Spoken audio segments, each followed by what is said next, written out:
Hello दोस्तों, नमस्ते। कैसे हैं आप लोग? आशा करती हूँ अच्छे ही होंगे। मैं भी अच्छी हूँ। मेरे चैनल में आप सभी लोग का स्वागत है।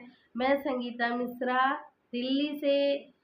और मैं आज लेके आई हूँ ब्याहे के गीत। आप लोग सुनिए। और अगर आप लोग को अच्छा लगे तो कमेंट में ज़रूर बताइएगा। अपना आशीर्वाद, अपना प्यार दुलार दीजिए। सपोर्ट करिए मेरा। भैया भाभी सब लोग सपोर्ट करिए। जो भी है, मेरी बहन लोग हैं, मेरी माताएं हैं, सपोर्ट करिए आप लोग। अगर आप लोग सपोर्ट नहीं करेंगे तो कैसे होगा? बिना आप लोग के सपोर्ट के कुछ नहीं हो सकता। मुझे बहुत टेंशन होता है दोस्तों।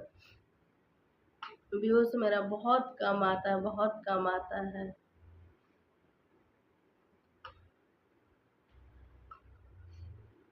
अमवाल गैहा बाबा बाग बगैचा, निबिया लगई ह दुआर।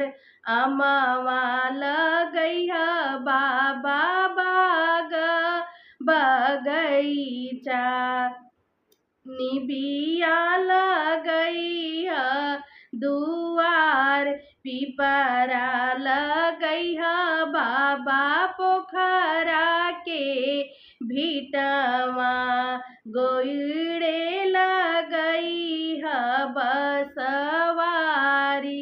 पिपरा लगई ह बाबा पोखरा के भिटवा, गोइड़े लगई ह बसवारी। अमवा से अम होइया फरी है ये पापा, निबिया जे दीह जुड़ छाह। अमवा से अम होइहा फरिहा ये पापा, निबिया जे दीह जुड़ छाह। पिपरा की डरिया पे पड़ी है झलुआवा, बसवा बीननवा के गाँव।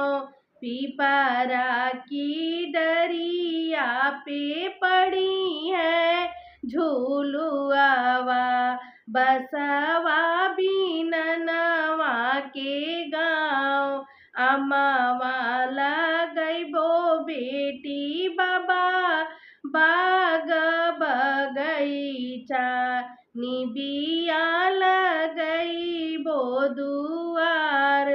अमवा लगइबो बेटी बाग बगैचा, निबिया लगइबो दुआर। पिपरा लगइबो बेटी पोखरा के भिटवा, नाही लगइबो बसवारी। पिपरा लगइबो बेटी पोखरा के भिटवा, नाही लगइबो बसवारी। काहे के मोरे बाबा बसना लगइब, बसवा सगुनवा के काम। काहे के मोरे बाबा बसना लगइब, बसवा सगुनवा के काम। बसवा से मोरे बाबा बनेला दउरिया, बसवा बहुत शुभ होई। बसवा से मोरे बाबा बनेला दउरिया, बसवा बहुत शुभ होई। बसवा से मोरे बाबा बनेला दउरिया, बसवा बहुत शुभ होई। बसवा से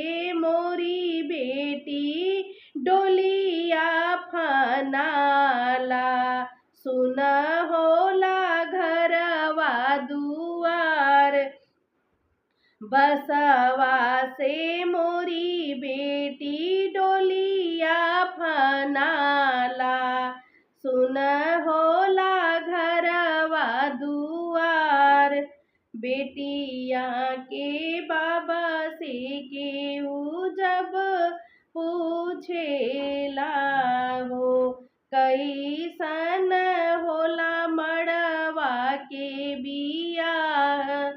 बेटिया के बाबा से केहू जब पूछेला, कैसन होला मड़वे के बियाह। नमस्ते दोस्तों।